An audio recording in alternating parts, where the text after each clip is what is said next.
Buenas noches. Una versión conmovió esta tarde las redacciones de los diarios.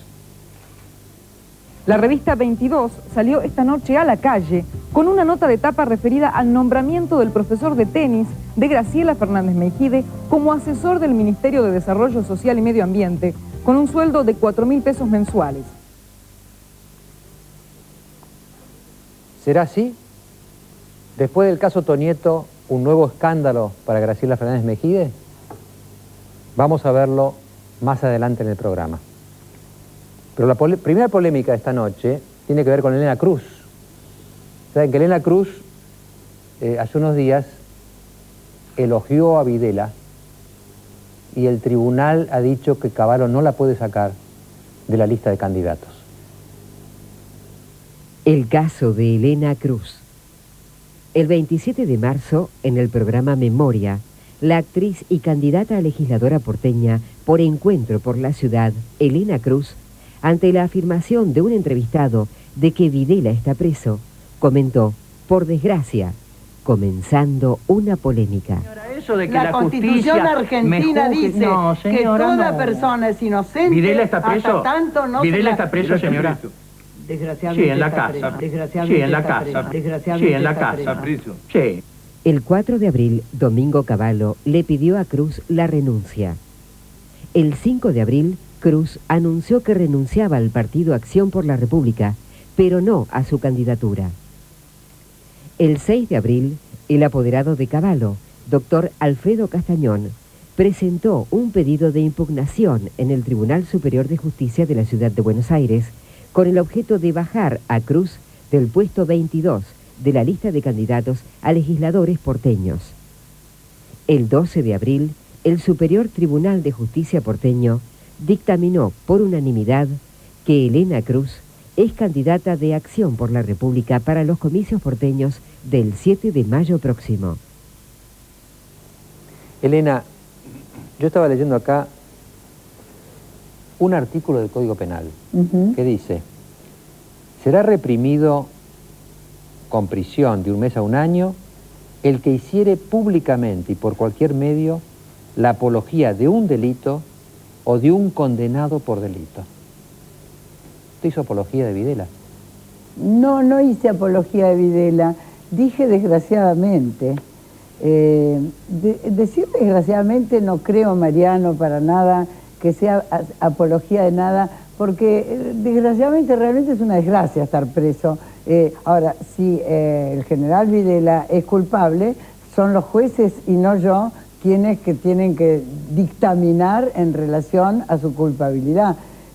Para mí, de cualquier manera, es una desgracia que alguien esté preso, porque yo amo por sobre todas las cosas. Mira, yo creo que en este planeta los seres humanos somos una experiencia de animales dotados de libre albedrío, o sea, de libertad.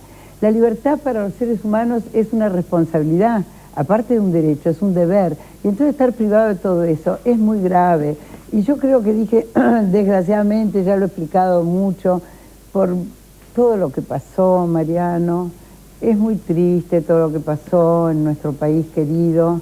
Hubo una guerra civil, desgraciadamente. Pino.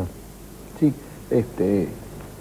bueno, no, yo lo primero que... Acá hay dos cosas que me sorprenden de este episodio. Una puntualmente referida a las declaraciones de Elena, donde, bueno, tomando las palabras de Elena ahora, después de tantos años, Elena, parece que la memoria es frágil, porque Videla ha sido condenado. Se tomaron 238 casos testigos. No lo estoy diciendo yo. La Cámara Federal lo juzgó en un juicio ejemplar, reconocido nacional e internacionalmente. El indulto que Menem le otorga a Videla y los otros comandantes no suspendió la condena. No digamos, no, es la suspensión de la pena. Pero para la sociedad argentina, Videla sigue siendo el autor de, al menos en ese juicio, de 238 gravísimos delitos. Es decir, es un delincuente que fue condenado a perpetuidad. Menem le dio la gracia de suspenderle la pena. Pero aparte de esto, la nueva causa del juez Bañasco descubre en los documentos y directivas de las Fuerzas Armadas un plan sistemático muy siniestro. El terrorismo de Estado llegó a aplicar no solamente la desaparición de la persona física, la desaparición de los bienes y la desaparición de los herederos. Videla, que fue el mejor alumno del colegio militar, un general modelo, técnicamente de una enorme preparación, comandante del primer cuerpo de ejército, jefe del Estado Mayor Conjunto, presidente de la Junta, primera Junta de Gobierno, que además juraron por el estatuto de la Junta y no por la Constitución. Hay una cierta sensación en la sociedad que cuando se habla de Videla responsable y culpable se mira para otro lado.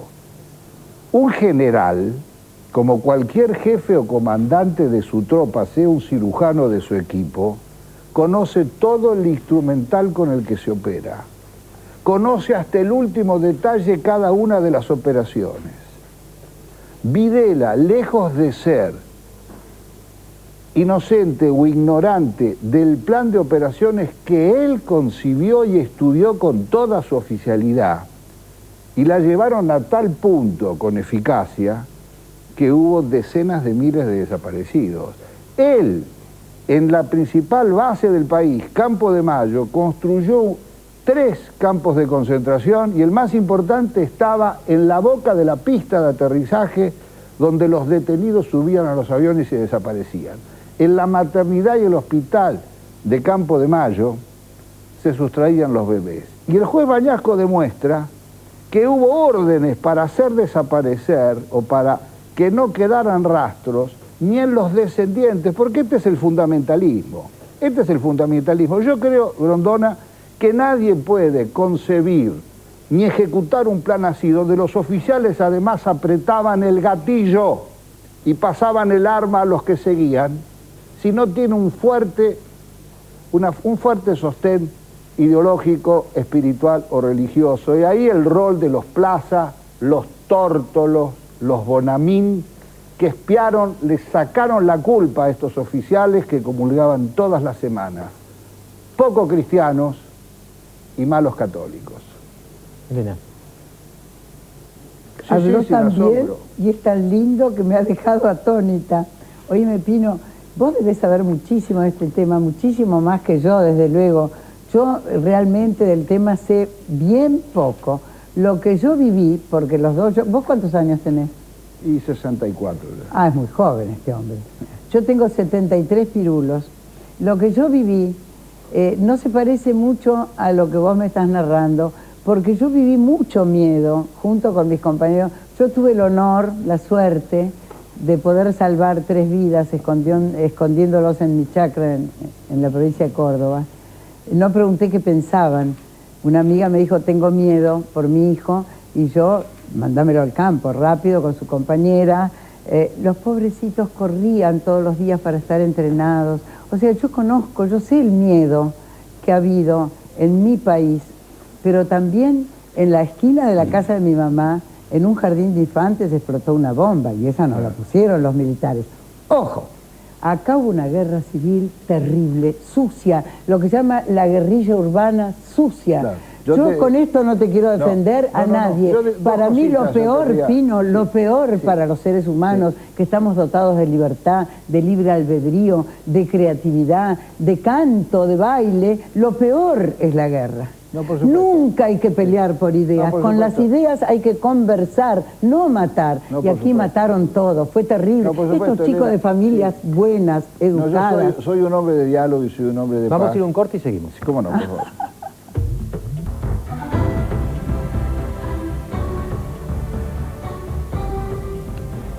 José de Almagro. Cruz, si Videla le hubiera matado, secuestrado, asesinado a algún hijo, ¿opinaría igual? Ricardo de Rosario. La señora Cruz por lo menos es auténtica. Jorge de Córdoba. Más triste que no gozar de todas las libertades es no gozar de la vida como le pasó a los desaparecidos. Qué verdad. Alfredo Barrio Norte, si hubiera dicho que Hitler fue un patriota, ¿qué hubiera pasado? Miriam Romero, para mí Elena Cruz no está haciendo apología del delito, solo una opinión que brindó. Aclaro que no soy admiradora de Videla, ni mucho menos. Claro. Pino, usted estaba... No, a mí Si pueden ir acortando... Por supuesto, este es un tema que da para mucho. También para mucho diálogo. España e Italia vivieron situaciones, todavía España sigue viviendo situaciones terribles, dificilísimas con la ETA, ¿no es cierto? Y sin embargo no aniquilaron el orden republicano constitucional ni convirtieron el aparato del Estado en una máquina del terrorismo de Estado. A mí, yo quisiera referirme a otro tema que me ha sorprendido muchísimo, al margen de este tema Videla, que es el gesto de Cavallo de querer bajar a una de sus candidatas o querernos hacer creer, como nos quería hacer creer Videla, que no conocía lo que pasaba. Un jefe de línea, un dirigente político, no puede desconocer lo que piensan los integrantes de su formación. Y sobre todo de Cavallo, que mira también para otro lado, habiendo sido subsecretario del Interior del general Roberto Viola, en las épocas donde existían campos de concentración en la Argentina, que la Comisión de Derechos Humanos de la Organización de Estados Americanos ya había denunciado, y en Ginebra, en las Naciones Unidas, se denunciaba la violación sistemática de los derechos humanos en la Argentina. La verdad, a mí lo que me preocupa mucho, Mariano, es una suerte de amnesia. Parecería ser que nos olvidamos de estas cosas, pareceríamos ser que nos olvidamos que gran parte de la penuria argentina la estamos debiendo a este señor Cavallo, que en aquellas épocas, después de ser subsecretario del Interior de la dictadura, pasó a ser dirigente del banco, presidente del Banco Central, y tuvo la buena idea de endeudar a los 30 millones de argentinos, con el gesto más injusto que creo que recuerda la historia contemporánea de la Argentina, que es pasarle a los argentinos, al Estado, a nosotros, los 26.000 millones de dólares que las empresas privadas tenían como deuda externa. Elena. No lo querés mucho a Cavallo, Pino. No, yo creo que es responsable de la desocupación que tenemos en este momento. Fue tan perverso que nos colocó una paridad del dólar a 1 con el peso. Ningún país del mundo nos cambia el peso al dólar a 1 y por eso la Argentina no puede ni exportar ni producir. Pero no digo la convertibilidad, digo la paridad, porque históricamente el dólar nunca estuvo 1 con el peso en la Argentina, y eso ha fundido a la Argentina. Los tarifazos, los peajes, todo esto fue invención del señor Cavallo. ¿Y vos, Elena, ahora lo querés a Cavallo todavía? Sí, fíjate, Mariano, porque si bien puede ser cierto lo que dice Pino, porque yo considero que Pino es un hombre sumamente entendido, sabe de qué habla y supongo que se hace responsable de sus palabras. No quiero creer que por razones políticas esté mintiendo para nada. Además, es muy dueño, como yo digo siempre, de decir lo que se le dé la gana. No, pero no estoy en ningún partido político, Elena. No estoy en ningún partido político. Vos no estás en ningún partido político. Pero yo sí, estaba. Claro. Ahora renuncié a la Acción por la República. Yo, cuando conocí a Cavallo, que nos lo presentó un amigo común, Silvio y yo, nos encandiló lo técnico que era, o sea, todas estas cosas perversas de cuales vos lo acusás con todo derecho. Yo las viví diferente. Por ejemplo, yo tengo una empleada en casa que me ayuda con las tareas, se llama Carmen Villegas, que es una mujer con 6 hijos, con una vida difícil, dura, y ella dice, yo tengo mi heladera, tengo un secarropa, no puede creer, tengo... Y tienen cosas, gracias a una cosa que Cavallo logró, que era cortar la hiperinflación y poner la estabilidad en nuestro querido país. Entonces, a partir de esa estabilidad, se pudo construir algo. Yo sé que a veces los precios de ciertas cosas, de ciertas reconstrucciones nacionales, porque Pino, nosotros estábamos estábamos navegando en la hiperinflación, y eso no podía ser más. Y de pronto Cavallo frena la hiperinflación y logra... Ahora, el costo es grande. Yo el no costo, creo... Hay 25% de argentinos que han perdido el principal de sus derechos, que es el derecho al trabajo. Es el derecho al trabajo, bueno, totalmente. Fíjate vos, creo que estás exagerando un poquito lo más grave es que la sociedad no nos argentina deprimamos con está los porcentajes. esto. Yo creo que es menos. En el mundo entero... Yo digo entre la desocupación total y la semiocupación. En el mundo entero hay desocupación, sobre todo en Europa. En América del Norte hay hiperocupación. Mi hijo, nuestro hijo, es arquitecto, vive en la ciudad de Nueva York y se desespera porque no consigue mano de obra. O sea, hay países con sistemas coherentes donde no hay desocupación. Y además, el trabajo que hizo el alcalde de Nueva York parando el delito, porque en Nueva York no te animabas a salir después de las 10 de la noche. Y hoy día la gente se pasea de noche, hace compras. Entonces, el delito... Vamos a ir a un corte, pero yo querría comentar un minuto, aunque sea, lo que dice Miriam Romero de Lanús, ¿no? Para mí, Elena Cruz no está haciendo apología, es solo una opinión que brindó. Y aclaro que no soy admiradora de Videla, es decir, no opina como Elena, pero cree que Elena tiene el derecho a opinar. Pero por supuesto que sí. Y yo lo que aprovecho para esto, porque creo que estamos de acuerdo acá en la mesa, el delito de apología del delito es una barbaridad, porque es delito de opinión. Correcto. ¿No es cierto? Para redondear un poco esto, el libro más maravilloso que se ha escrito sobre la libertad, se llama Sobre la libertad, lo escribió en inglés Stuart Mill. Stuart Mill, he leído. Y Stuart Mill decía esto: lo que está limitado son los hechos. Yo no puedo matar a otro, por ejemplo. ¿no? Claro. Es decir, pero las opiniones no tienen límites. Claro, es fundamental. Creando una película, escribiendo un libro, diciendo una cosa, totalmente. Ahí no hay límites. No hay límites. ¿no? Y esto, como era el delito de desacato, también con disparate que por suerte lo sacaron, esto de reprimir a alguien porque da una opinión, no puede ser, que se considera peligrosa, supongo, totalmente, porque elogia a un condenado, elogia... esto es una aberración, ¿no? Y yo me alegro mucho que estemos de acuerdo y los espectadores también. Uno puede disentir 100% con una persona, pero defender el derecho de esa persona... Está aquel que decía, estoy en total desacuerdo con todo lo que usted dice, pero estoy dispuesto a dar mi vida para que usted pueda seguir diciendo. Yo creo que Elena y Pino están totalmente de acuerdo en que están totalmente en desacuerdo. Claro, porque somos artistas. Yo tengo un gran respeto por Elena como artista, igualmente con Fernando. Nunca me contrataste, Pino. No, pero sí a Fernando, que sí, con gran talento con palabras interpretó roles en la película El viaje y Sur. Sí. Ya volvemos.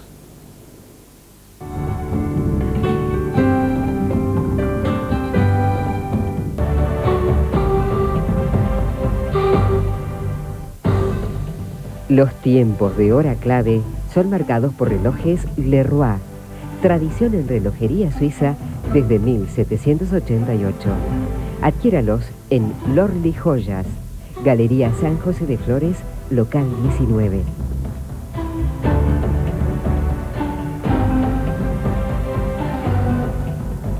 Hay una lluvia de llamados sobre el tema. Lidia de Harlingham. Elena Cruz está diciendo cosas que muchos pensamos. No se olviden que hubo muertos de los dos lados. Marta Angélica de Olivos. Fui enfermera en la época de la subversión y estuve con sus víctimas. Los militares llegaron para terminar con las matanzas. José Luis de Once, a Pino Solanas. No se olvide que la izquierda del país ponía bombas y el pueblo pidió la llegada de los militares. Se tenía que terminar con la incapacidad de Isabel. Domingo de Parque Patricios. Cruz no puede permanecer en la lista porque no fue elegida por una interna. Fue puesta a dedo por Cavallo. Que no aclare más porque oscurece. Bueno, ustedes saben que el martes pasado, aquí publicamos una lista de parientes del presidente Menem, cuando fue presidente, y del presidente de la Rúa, con motivo del caso Tonieto, ¿no es cierto? Y me han llegado dos derechos de réplica en que uno de ellos, el de Ana María Teresa Mercado, es funcionaria, pero no es parienta de la Rúa. Y Eduardo de la Rúa es primo, pero no es funcionario. Así que voy a proceder a leer esas dos cartas. Buenos Aires, 12 de abril de 2000. Doctor Mariano Grondona. Me dirijo a usted ejerciendo el derecho a réplica, atento a que fue mencionado mi nombre, Ana María Mercado, Pampa Mercado, en su programa del día martes 11 de abril de 2000, donde se me atribuyen lazos de parentesco con el doctor Fernando de la Rúa. Corresponde se aclare que no me liga vínculo familiar alguno con el señor presidente de la Nación. El cargo que ocupo en la Comisión de Derechos Humanos del Gobierno de la Ciudad Autónoma de Buenos Aires está avalado por mi militancia como ciudadana en la defensa de los derechos humanos desde hace más de 40 años. Este tipo de versiones periodísticas, como la que hoy me involucra, no chequeadas convenientemente, lesionan instituciones que, como la que coordino, trabajamos silenciosamente en la reconstrucción social, en la recuperación de la memoria y de la dignidad de los argentinos. Agradezco desde ya la difusión de la presente y los saludo atentamente. Ana María Teresa Mercado. Señor Mariano Grondona, presente. Quisiera poner en su conocimiento que no soy funcionario público ni me desempeño como asesor rentado de ningún ministerio u organismo estatal. Le hago esta aclaración por cuanto la confusión me afecta personalmente y me perjudica en el ejercicio de mi profesión. Atentamente, Eduardo de la Rúa, abogado. Querría hacer una pequeña aclaración al respecto. Que publicáramos esa lista no quiere decir que estábamos acusando a nadie, ¿no? Estábamos advirtiendo. Ahora, en el caso de la lista de la Rúa, y algunos casos de Menem también, por ejemplo, Eduardo Menem es hermano de Carlos Menem, pero nadie dijo en el programa qué mal que tenga un hermano senador, porque Eduardo Menem tiene méritos propios. Mucha gente que está en la lista de la Rúa, muchos de ellos son cordobeses, primos y parientes, que hicieron su carrera en Córdoba, no los nombró de la Rúa. Hay jueces, legisladores, gente que está en función pública, bueno, y que estaba antes de que llegara de la Rúa, ¿no? Tampoco criticamos que se nombre parientes. Yo creo que no se puede decir prohibido nombrar para siempre un pariente. Inclusive se dijo en el programa que en algunos casos de cargos de extrema confianza. Es bastante lógico. Yo llegué a decir que si alguna vez llegaba presidente de forma totalmente hipotética, pondría a mi hijo de secretario general o secretario privado, porque es la persona que me va a proteger contra muchas cosas. Y el caso del hermano de Jorge de la Rúa, que es el hermano del presidente, que está en la Secretaría de la Presidencia, es un caso de esos, ¿no? Ahora, de todas maneras, creo que lo que se dijo del nepotismo, del peligro de nombrar parientes para favorecerlos, y de expandir el nombramiento de parientes, es un peligro importante y prende una luz amarilla. Lo hicimos entonces como una advertencia, no lo hicimos como una acusación. Y ahora, justamente hoy, teníamos el tema Tonieto, el martes por la noche, que es un caso de parientes. Es decir, Tonieto es cuñado de Graciela Fernández Mejide, la mujer de Tonieto es hermana, y apareció este tema en el PAMI de las clínicas que manejaba la mujer de Tonieto, que determinó la renuncia de Tonieto y la apertura de una investigación judicial. Y hoy, les decía yo al comenzar el programa, estalló lo que parecería otro escándalo de nombrar o parientes o amigos o íntimos en la función pública, porque fue denunciado que Graciela Fernández Mejide, que en el ministerio de Graciela se nombró asesor en la Secretaría de Deportes al profesor de tenis de la ministra. Y acá está, venido directamente de Rosario, Marcelo Garrafo, que es secretario de Deportes, es decir, que depende de Graciela Fernández Mejide. ¿Esta versión es correcta o es incorrecta? No, a mí me parece que es muy injusto. Eduardo Wetzel forma parte de un gabinete que fue presentado en el mes de enero como nuevas autoridades, un gabinete que constaba de 10 personas y que ahora consta de 2. Una de ellas es Eduardo Wetzel. Es una persona... Este es el caso del profesor de tenis. Sí, que es una persona que yo conozco de convivir con él en la adolescencia en el Club Ciudad de Buenos Aires. Él en el tenis, yo en el hockey, que me merece el máximo de respeto, que es una persona de lo más honesta y transparente y que lógicamente, como profesor de tenis, conoce a la señora Graciela Fernández Mejide. Digamos que además él se especializó en iniciación deportiva, específicamente en tenis, y también trabajó 5 años con la ministra en deporte social en el partido. Bueno, yo conozco, la señora Graciela Fernández Mejide me ofrece a mí el cargo de secretario de Deportes y yo designo a Eduardo Wetzel dentro de ese estrecho gabinete, que además es un gabinete que hoy genera, correspondiendo con la austeridad del momento, un ahorro del 40% de los 60.000 pesos que hoy ahorra la Secretaría de Deportes por mes, dentro de lo que es el presupuesto del costo de la administración. Una pregunta, señor Garrafo.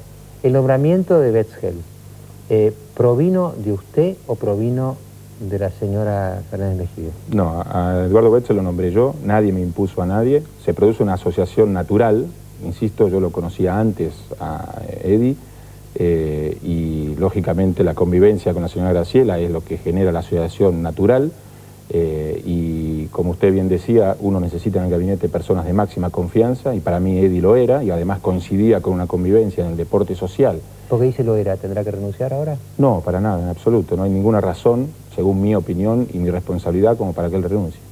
Así que, digamos, para apuntar bien al centro del tema, el origen de la designación, el primero que dice, nombrémoslo a Edi asesor en deportes, ¿quién fue? Yo.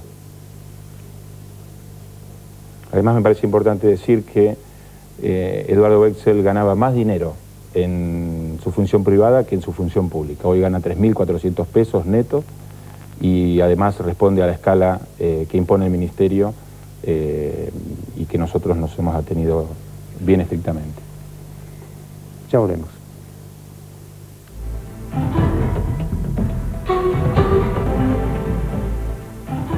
Magnífica, la moquette de lana que Calpaquián exporta al mundo.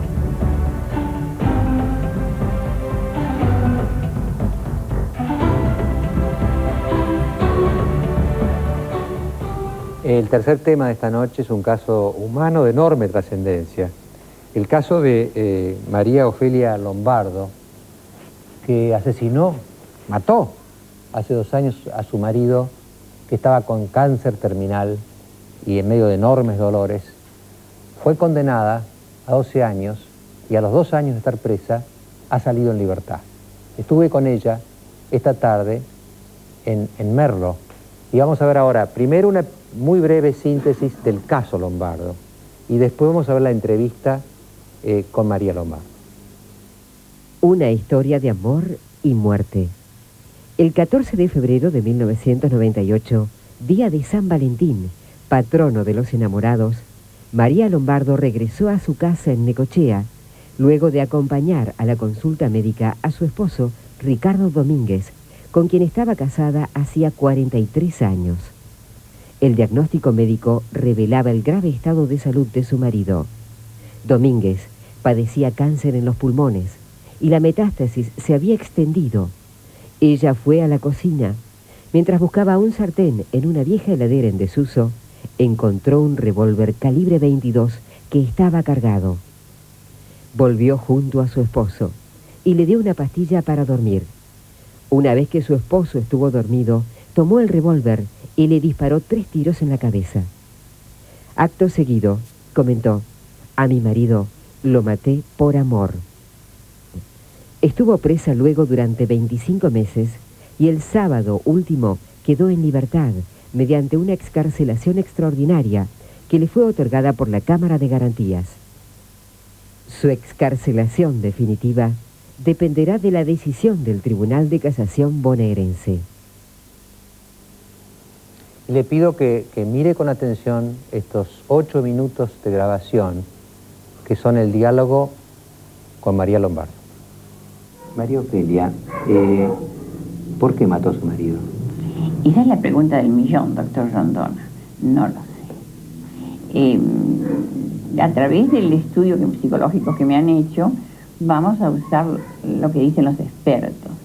Hay psicólogos y psiquiatras que dicen que no fue para evitarle sufrimiento a él, sino para evitar mi propio sufrimiento. El último psicólogo forense que me atendió en La Plata me dijo que era la misma cosa, que se confundían los dolores. Claro. Ahora, fue un acto, en el momento que usted le dispara los tiros, ¿fue producto de una reflexión, de un pacto, o fue un arranque así espontáneo? Yo no lo sé explicar. Yo digo, y lo aseguro, para mí sufrí un eclipse psicótico. Yo en mi sano juicio, si usted me hubiera dicho unos meses antes que yo iba a llegar a atentar contra mi marido, lo hubiera mirado como se mira a un loco. Yo no... Era entrañable la relación nuestra. Yo pienso que mi desesperación fue increyendo y muy rápida. Fue un ahogo de desesperación. Porque mi marido, en un mes y medio, el cáncer lo devoró. Perdió masa muscular. Yo dije en el juicio, y es exacto, se derretía como una vela. Yo temblaba al verlo. Pareciera que él le dio algunas señales como que él quería... Yo no sé qué decir. El día que volvió de la broncoscopía, estaba tan mal. A mí me dio la impresión, yo nunca lo he visto, así debe volver un torturado del lugar de tortura. Eso era un pedazo de carne, eso lo digo, eso fue un pedazo de carne torturada. Estaba terriblemente mal. Yo lo abracé con cuidado porque, ya le digo, estaba delicadísimo, y él me dijo que sea la última, Ofelia. Todos los estudios eran agresivos para él. No estábamos acostumbrados a pasar por el medio. No traten de salvarme. No sé. Entonces yo... Igual había salvaciones. No había. No había salvación ninguna. Yo lo sabía. Entonces, yo eso no lo concienticé en el momento. Eso yo, doctor, me habrá quedado en el inconsciente. Pero yo lo único que estaba era desesperada, dolorida. Estaba tan... Yo cuando le dije al médico qué sobrevida tiene, pero ya sin ninguna esperanza, a ver, ¿qué me decía un hombre muy frío? Él me dijo, tengo que esperar el resultado de la broncoscopía para saber la estirpe de las células que lo atacan. Yo no necesitaba saber la estirpe de nada para saber que se moría. Más pronto o más adelante se moría. Ahora, una vez que usted hace los disparos, ¿no es cierto? Sí. Tan cerca que no había, es decir, era la muerte segura, ¿no es cierto? Porque usted no es que le tiró de no sé dónde, tiró de ahí, ¿no es cierto? Yo estaba así al lado de él, al lado. Ahora, una vez que se producen los disparos, usted escribe una carta para la policía. Pero la escribo con un lapso, no es a la policía, es a una Cabo Garby, a una muchacha que era vecina mía y que me solía hacer algunas compras, algunos mandados. Eso transcurrieron 2 o 3 horas, doctor, que yo no sé, ¿no? Usted quedó ahí como 3 horas Yo estuve sentada, yo me encontré sentada, vestida, cuando no estaba vestida yo, cuando ocurrió esto. Quiero decirle que estaba... Y fueron un proceso... Analizaron mucho los psiquiatras. Yo le puse un vestido que tenía puesto en la cara de mi marido. Hay psiquiatras que dicen que es un acto sexual, que es un acto de posesión, que mi marido yo era muy posesiva, mi marido era un objeto, no sé. Yo le tapé la cara. Luego estaba completamente vestida con otra ropa y me fui a bañar a casa de una vecina. Es inexplicable mi actitud, porque teníamos 2 baños, uno en la casa y otro en el local de negocio completamente instalado. Nunca jamás, como dijo la vecina, yo me había bañado en la casa de ella. No le conocía la parte íntima. Era una amistad, pero no era una amistad íntima. Se reducía a un lugar como este y estábamos mucho en el parque, conversando de religión. Y las dos éramos nos gustaba hablar de religión. Con Cecilia. Sí. Yo a Cecilia no le conocía el dormitorio.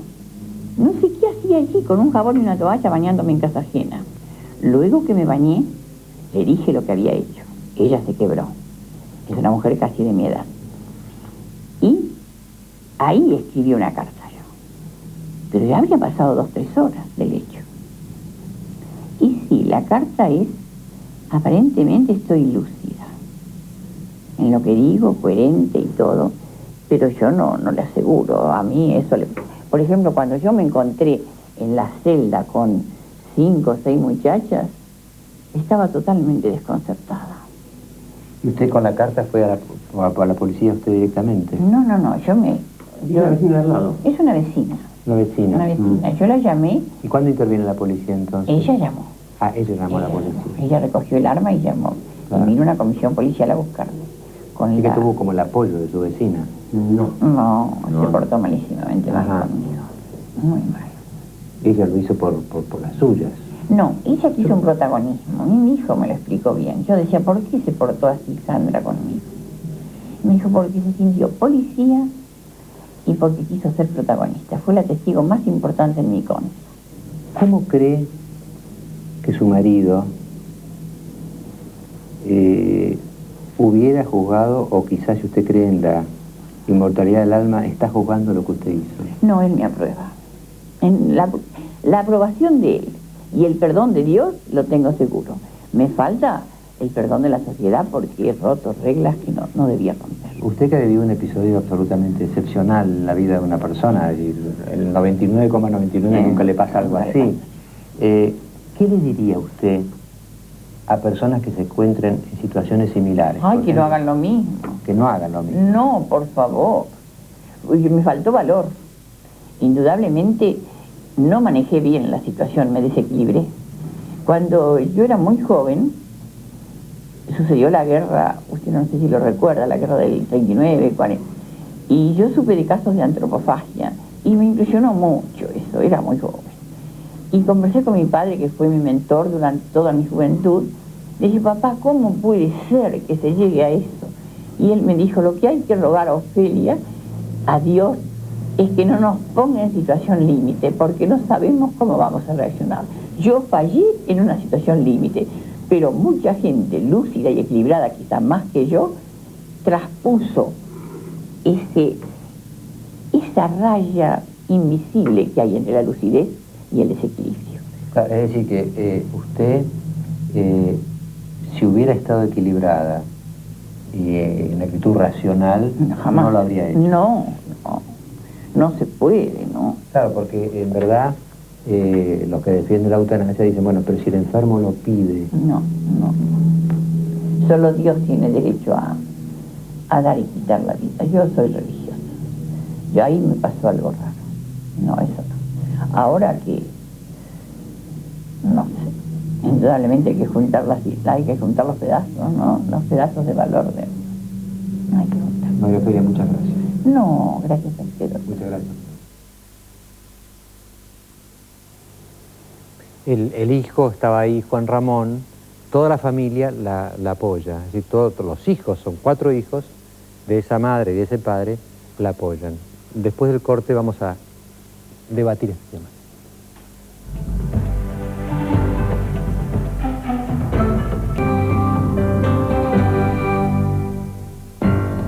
Presentamos La Nación TV, la nueva guía de televisión por cable y satelital, con lo mejor de la programación. Notas, críticas, opiniones, reportajes, tendencias y estrenos. Sale todos los martes con tu diario La Nación.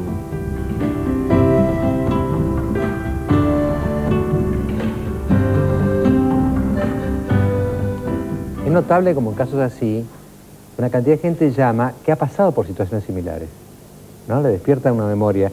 Dora de Villa Devoto, un caso así lo pasé yo. Me pedía que lo matara. Murió normalmente, comprendo a la señora. Isabel de Avellaneda, mi marido estuvo 7 meses enfermo. Nunca hubiera pensado en matarlo. Héctor de Congreso, yo atravesé una situación similar y no cometí ninguna eutanasia. Mi mujer murió tras mucho sufrimiento. Entiendo a la señora de Lombardo. Dalmiro, su reflexión. Yo creo que el hombre tiene derecho a irse de la vida en cualquier momento, no solo en caso de enfermedad. Una cosa que no puedo olvidarme nunca es cuando nace un bebito, el primer llanto de un bebito es como la primer queja de la nada ante la prepotencia de la vida. Nadie nos pidió que naciéramos y nos trajeron. ¿Por qué no irnos, no? Después, al ampararnos en una especie de ley, en un mandamiento incluso, es como un juez que ame más a la justicia que al ser humano, o un médico que ame más a la medicina que al paciente. Serían malos jueces o malos médicos, ¿no? El pecado de no pecar es muy grave, ¿no? Tenemos la obligación de amar. Como dice Teilhard de Chardin, el único pecado que existe es el miedo de amar. Es muy grave, ¿no? Yo creo que el Papa está pecando, no pecado desde el punto de vista estricto, pero prohibir el preservativo en un mundo con SIDA, ese es creer en la ley, no en el espíritu de la ley. Está matando a miles y miles de gente. Y yo creo que no lo hace de malo, el que está fiel a unas palabras, no al espíritu de esas palabras. Bueno, yo creo que en este caso hay que distinguir, por un lado, la imputabilidad o no de la señora, que esto es fundamental, por lo que ella misma... Hay una paradoja en eso, ¿no? Sí, ella lo hizo... Sí, pero ella no lo haría. Ella no lo haría. ¿Y por qué acá dice que tenía, ¿no es cierto?, una atrofia cerebral a nivel cortical? De manera que es lo que quiere mostrar justamente el abogado. Pero distinguir este caso que es... ella ha dicho que Dios la ha perdonado y también la sociedad la puede perdonar. De hecho, ahora la han escarcelado porque la encontraron culpable, pero habrá que ver qué pasa en otra instancia. Pero de todas maneras, hay que distinguir eso de la eutanasia, el derecho en sí. Es decir, el cortar una vida por el homicidio o el suicidio para evitar males mayores, eso es absolutamente inmoral. La vida es don de Dios, que no podemos cortar nunca. Y hay que distinguir la eutanasia también de la moral de la analgesia, que es otra cosa. Aliviar el dolor, por favor. Hoy vivimos en el siglo XX, estamos en el XXI ya, y entonces imagínense que los métodos para aliviar el dolor son muy grandes. Yo conozco, no digo centenares, pero he asistido a cantidad de enfermos de cáncer de pulmón que han muerto al lado mío. Ahora no quiero hacer nombre de un obispo que está en este momento con eso, pero sin embargo lo llevan ofreciendo su sacrificio al Señor, su dolor, y la medicina le alivia el dolor. Ahí viene lo que usted como abogado sabe muy bien, la causa de doble efecto también, que si por allí de un narcótico que se le da se sigue la muerte es otra cosa distinta, pero no provocarle directamente la muerte, ¿no es cierto? Y luego le diría a Dalmiro, el fin no justifica los medios en ningún caso, si no, no podemos defender los derechos humanos si decimos que el fin justifica los medios. El fin no justifica los medios tienen que ser lícitos para que la acción sea lícita. Cortito, si quiere agregar algo, Dalmiro. Lo que acaba de decir, monseñor, es que se contradice. Si usted afirma que el fin justifica los medios... No, dice que no justifica. Es una sentencia. Y para defender esa sentencia usted pelearía contra eso. Usted no quiere un Maquiavelo en ese momento en el mundo, lo combatiría. No aceptaría un Maquiavelo. No, Maquiavelo nada que ver con este tema. No, esa frase es de Maquiavelo. Sí. Entonces, ese pensamiento usted no lo permite, lo combate. O sea, usted haría cualquier cosa para que ese pensamiento no se imponga en el mundo. No, y eso es lo mismo. Cualquier cosa no. Yo la verdad trato de ponerla con el diálogo, con el encuentro, discutiendo, conversando, no, cualquier cosa no. Yo les agradezco a ustedes, al coordinador, a la señora Lombardo que me recibió, y les agradezco 2 minutos que me están dando a Café Fashion. Y yo me voy a limitar no a tomar posiciones, aunque tengo una posición, usted la sabe, pero a un poco hacer una pequeña historia. ¿Cómo es esto?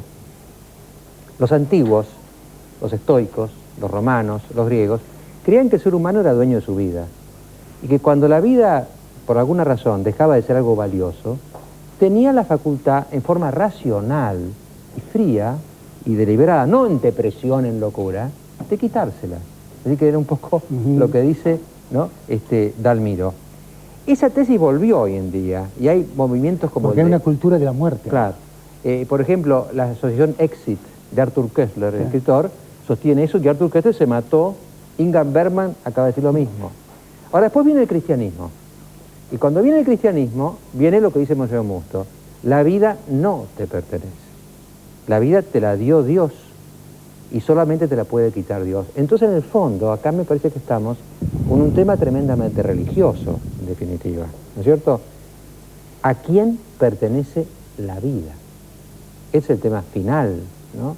Y en este caso esta mujer me pareció, como decía Miro en el corte, extraordinariamente expresivo, porque es un caso de una mujer que hizo la eutanasia, la hizo. Y Dios es amor. ¿No es cierto? Y cuando piensa sobre lo que hizo, se autocritica, es decir, es como que la señora Lombardo está en los dos campos al mismo tiempo.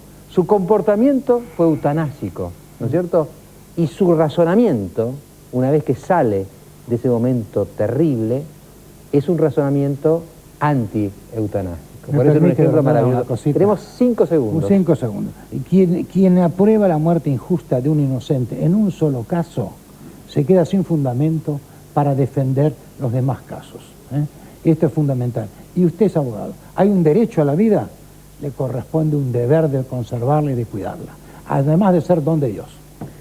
Bueno, el martes a las 23 va a estar Aníbal Ibarra contestando teléfonos, y que pasen ustedes un buen fin de semana.